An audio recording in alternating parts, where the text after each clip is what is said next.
esa Chipar Kod programımızın işkin saniye görüşen kısmını karşı alımız. Hoş, bunda olsa bugünkü Chipar Kod programımızın işkinci kısmında kanal yazma sözünde kandı.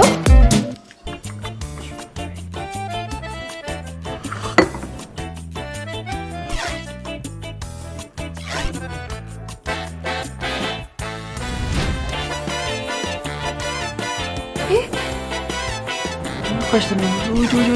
Buraları. Degan chiroyli qiz olar.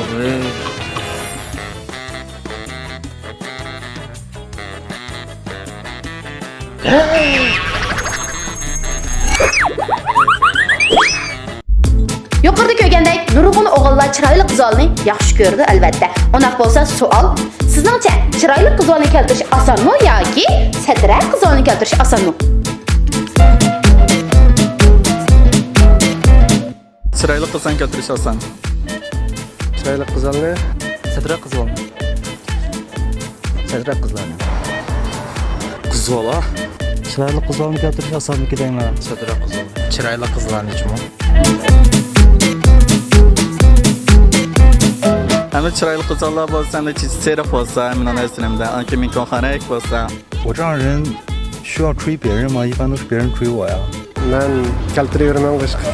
Chunki mening buruq moltimni hamma satdi. 你觉得你好不好追？ Biz ham satib olgandan keyin cho'nglayman. O'zingizning yangisiga bog'liq xanva. Qizoltas qizib ketmayman. Qizoltas qizib ketmayman. Qizoltas qizib ketmayman.